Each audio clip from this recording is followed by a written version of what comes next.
সুখবর সুখবর সুখবর নতুন পে স্কেল নিয়ে সুখবর আসতে চলেছে। এই প্রসঙ্গে দৈনিক জনকণ্ঠ পত্রিকায় একটি খবর প্রকাশ করা হয়েছে 8ই ডিসেম্বর 2025 আজকে প্রকাশ করা হয়েছে। এখানে কি সুখবর আসতে চলেছে, কবে নাগাদ নবম পে স্কেল এই ডিসেম্বর মাসে কার্যকর হবে কিনা, এই প্রসঙ্গে বিস্তারিত কি আলোচনা করা হয়েছে আপনাদের মাঝে জানিয়ে দেওয়ার চেষ্টা করব। আশা করি ভিডিওটি মনোযোগ সহকারে শেষ পর্যন্ত দেখার চেষ্টা করবেন।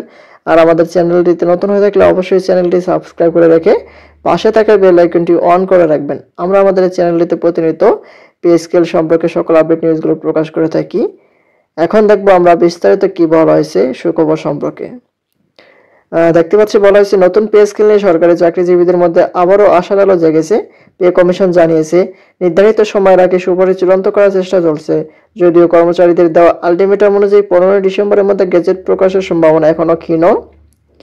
সরকারি চাকরিজীবীদের সুযোগ সুবিধা বাড়াতে চলতি বছরের জুলাই অন্তর্বর্তী সরকার নতুন পে কমিশন গঠন করে। প্রজ্ঞাপন 6 মাসের মধ্যে সুপারিশ জমা দেওয়ার কথা বলা হয়েছিল, যার সময়সীমা আগামী 14 ফেব্রুয়ারি পর্যন্ত।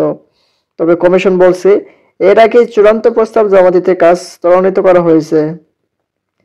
অন্যদিকে সরকারি কর্মচারীরা 30 নভেম্বরের মধ্যে সুপারিশ জমা দিতে কমিশনকে সময় বেঁধে দিয়েছিলেন।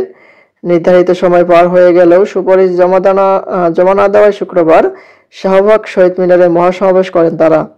সেখান থেকে 15 ডিসেম্বরের মধ্যে নতুন পে স্কেলের গেজেট প্রকাশ এবং জানুয়ারি 2026 থেকে তা কার্যকর করার দাবি জানানো হয়। তা না হলে 17 ডিসেম্বর থেকে কঠোর কর্মসূচির হুঁশিয়ারি দেন নেতারা। তবে পে কমিশন বলছে আন্দোলনের কারণে নয়, বরং নিয়মিত প্রক্রিয়াতে দ্রুত সুপারিশ চূড়ান্তের কাজ চলছে।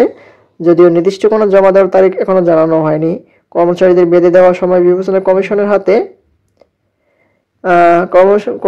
কার্যদিবস আছে মাত্র 7টি, যা বাস্তবে যথেষ্ট নয় বলে মনে করছেন অনেকে।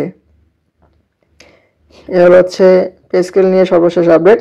পরবর্তীতে যখনই এটি সম্পর্কে নতুন কোনো প্রজ্ঞাপন জারি করা হবে সবার আগে আমাদের চ্যানেলটিতে পেতে অবশ্যই চ্যানেলটি সাবস্ক্রাইব করে রাখবেন। আজকের মতো পর্যন্ত সব ভালো থাকবেন, সুস্থ থাকবেন। ধন্যবাদ সবাইকে। আসসালামু আলাইকুম।